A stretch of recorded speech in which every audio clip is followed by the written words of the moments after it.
കോഴിക്കോട് രാമനാട്ടുകരയിൽ സാവകാശം അനുവദിക്കാതെ വീട് ജപ്തി ചെയ്തതായി പരാതി. കുട്ടികളുടെ പുസ്തകവും മറ്റ് അവശ്യ സാധനങ്ങളും എടുക്കാൻ സമ്മതിക്കാതെ ജപ്തി ചെയ്തെന്നാണ് രാമനാട്ടുകര സ്വദേശി സുരേഷിന്റെ ആരോപണം. പണം തിരിച്ചടയ്ക്കാൻ സമയം നൽകിയെങ്കിലും തിരിച്ചടച്ചില്ലെന്നാണ് കേരള ഗ്രാമീൺ ബാങ്ക് അധികൃതർ പറയുന്നത്.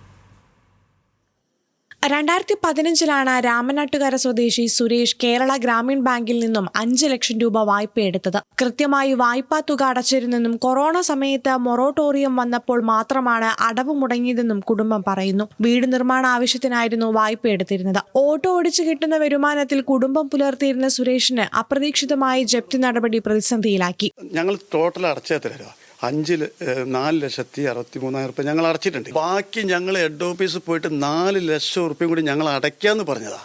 സമ്മതിച്ചില്ല. അവര് പറഞ്ഞു പിന്നെ 7 ഉണ്ടെന്നാ പറഞ്ഞത്.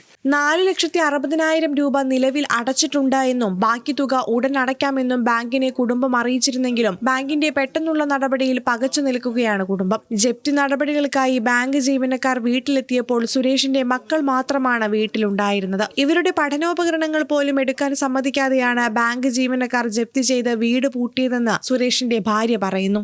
സാധനങ്ങൾ ഒന്നും എടുത്തിട്ടില്ല. കുട്ടികളെ പഠന ഉപകരണങ്ങളൊക്കെ ഉള്ളിലാണ് കിടക്കണേ. അതിനുള്ള സമയം തന്നിട്ടില്ല. അവരോട് എടുക്കണം എന്നുള്ളത് ഉണ്ടായിരുന്നു. പിന്നെ പെട്ടെന്ന് ഇങ്ങനെ ഒരു ഇതാക്കി പൂട്ടി പുറത്തിറങ്ങുമെന്നുള്ളത് അത്ര ആലോചിച്ചില്ല. കുട്ടികളല്ലേ. ബാങ്കിന്റെ ഭാഗത്തു നിന്നുള്ള നടപടിക്കെതിരെ കുടുംബം ഫറൂഖ് പോലീസിൽ പരാതി നൽകി. കിടപ്പാടം നഷ്ടമായ കുടുംബം വീടിന്റെ പുറത്താണ് അന്തി ഉറങ്ങുന്നത്. ബാങ്കിന്റെ ഈ അസാധാരണ നടപടിക്കെതിരെ നിയമ നടപടിയുമായി മുന്നോട്ടു പോകുമെന്നും കുടുംബം പറഞ്ഞു. എന്നാൽ ബാങ്ക് കൃത്യമായി സമയം അനുവദിച്ചിരുന്നെന്നും ബാങ്കിന്റെ നടപടിക്രമങ്ങളുടെ ഭാഗമായാണ് ജപ്തി ചെയ്തെന്നുമാണ് അധികൃതർ പറയുന്നത്. ന്യൂസ് മലയാളം, കോഴിക്കോട്.